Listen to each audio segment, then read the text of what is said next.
నౌకరే కదా, వాళ్ళు ఊకుంటారా? నువ్వు యాడికన్నా పోతే? ఇవాళ ట్రైనింగ్ అయినాక రాష్ట్రం నలుమూలల ఈ యువకులే కదా ఉండేది. ఈ తెలంగాణను దోచుకున్న నిన్ను, ఈ తెలంగాణను నీ కుటుంబం కోసమే బలిచ్చిన నిన్ను ఈ పిల్లలు పోలీసులు అయ్యి లాఠీలతో 4 మోకాల చిప్పల మీద కొట్టి తీసుకుపోయి లాకప్ లేస్తారు. ఇంతకాలం వాళ్ళ చేతుల పెత్తనం లేకుండే, ఇవాళ వాళ్ళ చేతులకే పెత్తనం వచ్చింది. ఎట్లా తిరుగుతావో తిరుగు. దానికంట ఆయన డైలాగులు కొడుతుండు, చంపుతారా సంపూర్ణ అని. నిన్నెవడు చంపుతాడా? సచినపావు. నువ్వు సచినపావును చంపనీకే మాకేమైనా పిచ్చా? నీ పని అయిపోయింది. కేల్కతం దుకాన్ బంద్. ఇక చిన్నగా మళ్ళీ మొదలుపెట్టిండు సానుభూతి కథ. ఆయన మంచంలో వండుకున్నా, సావు నోట్ల తలకాయ పెట్టినా తెలంగాణ సాధించిన అని చెప్తే పిల్లలు చూడలేదు కాబట్టి నిజమేనేమో సారు ఏమైనా సావుకు దగ్గర పోయొచ్చిండేమో అనుకున్నారు. ఇవాళ నువ్వు ఆడే డ్రామాలు అన్నీ చూసిరు. ఉత్తప్పుడేమో బాగానే నడుస్తుండు, మీటింగ్కి రాగానే వీల్ చైర్లో కూర్చున్నాడు. మీరే చూసిరు కదా ఆయన నడిచేదిగిన. ఆడ వీల్ చైర్ ఏమో అవసరం ఉన్నదే? ఇక గిట్లున్నది ఆయన కథ.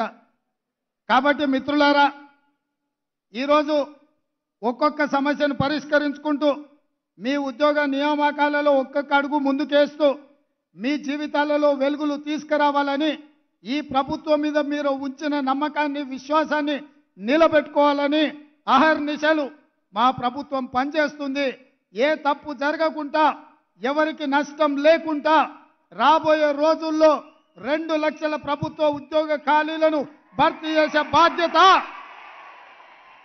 తెలంగాణ పబ్లిక్ సర్వీస్ కమిషన్లో జరిగిన అక్రమాలను నిలువరించి ఆనాడు పోటీ పరీక్షల ప్రశ్న పత్రాలు జిరాక్స్ సెంటర్లలో పల్లి బఠానీలలాగా అమ్ముకుంటున్న కమిటీని అందరినీ రద్దు చేసి ఇంటికి పంపించి కొత్త కమిటీని, కొత్త చైర్మన్, కొత్త సభ్యులను నియమించినాం.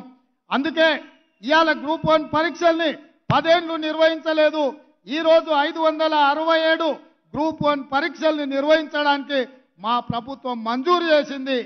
ఈ 10 ఏళ్లు నియామకాలు చేపట్టకపోవడం వల్ల వయసు మీరి ఊరికి పోలేక ఉన్న నిరుద్యోగ యువకులకు 44 సంవత్సరాల నుంచి 46 సంవత్సరాలకు వయసు పొడిగించి ఎవరికి నష్టం జరగొద్దన్న ఆలోచనతోటి అందరికి అవకాశం కల్పించినాం. అందుకే నిరుద్యోగ యువకులారా, ఈ తెలంగాణ రాష్ట్రం మీది. ఈ రాష్ట్రాన్ని సాధించుకున్నది మీరు. మీకోసం పనిచేయడానికి, మీ సమస్యల్ని తీర్చడానికి ఈ ప్రభుత్వం సిద్ధంగా ఉన్నది. ఏ విధంగా అయితే పబ్లిక్ సర్వీస్ కమిషన్ నుంచి పోటీ పరీక్షల నోటిఫికేషన్లు విడుదల చేస్తామో, పోటీ పరీక్షలకు ప్రిపేర్ కాండి, మీరు సన్నద్ధులు కాండి. ప్రభుత్వంలో, ప్రైవేట్లో ఉద్యోగ ఉపాధి అవకాశాలు కల్పించే బాధ్యతగా నేను తీసుకుంటా. మీకోసం కృషి చేస్తా. రాబోయే 10 సంవత్సరాలు నిరంతరం రోజుకు 24 గంటలు 10 ఏళ్ళు మీకోసం కొట్లాడతా, 10 ఏళ్ళు మీకోసం చేస్తా. 10 ఏళ్ళు ఈ బాధ్యతలో ఉంటా. మీరు ఆశీర్వదిస్తే ఇంకో 10 ఏళ్ళు కూడా ఇందిరమ్మ రాజ్యం ఉంటుంది. చంద్రశేఖరరావు, నీకు సూటిగా సవాలు విసురుతున్నా. ఈ 10 ఏళ్లలో నీ శాతనైతే ఒక్క ఎంటిక వీక్కొని చూడు, అప్పుడు నీకు తెలుస్తుంది. ఆయన ఎంబడే అధికారంలోకి వస్తా అంటుండు. రాబిడ్డ ఎట్లొస్తావు? ఉంటా, నేనే కదా ఏడుకోతా, ఈయనే ఉంటా, నీ సంగతి ఏందో చూస్తా. కాబట్టి మిత్రులారా, ఆయనకు శాసనసభలకు రావడానికి అయితలేదు కానీ నల్లగొండకు పోయింది. అందుకే ఇవాళ అట్లాంటి మాటల మాయలో పడకండి. 10 ఏళ్ళు ఆయన కుర్చీలో ఉండి తెలంగాణకు రావాల్సిన నీళ్లు తీసుకురాలే, కట్టాల్సిన ప్రాజెక్టులు కట్టలే. 10 ఏళ్ళు చేయలేని పని 60 రోజుల్లో అన్ని సమస్యలు పరిష్కరించుకుంటూ ముందుకెళ్తున్నాం. ఇవాళకి 69 రోజులు అయింది, ఏం చేయలేదు. అప్పుడే ఈ ప్రభుత్వం అని ఇవాళ మమ్మల్ని శాపనార్థాలు పెడుతున్నాడు. మీరు ఆలోచన చేయండి. 3665 రోజులు ఉన్న చంద్రశేఖరరావు కృష్ణానది జలాలలో ఆంధ్రప్రదేశ్కు 512 టీఎంసీ నీళ్లను కేటాయించి తెలంగాణకు రావాల్సిన హక్కులను తాకట్టు పెట్టి 299 టీఎంసీలు ఈ 10 సంవత్సరాలు శాశ్వతంగా వాళ్లకు రాసిచ్చిండు. 10 ఏళ్ళు ఆయన రాసిస్తే నేను వచ్చిన 10 రోజుల్లోనే ఆ నీళ్లు తేలేదని నన్ను తిడుతున్నాడు.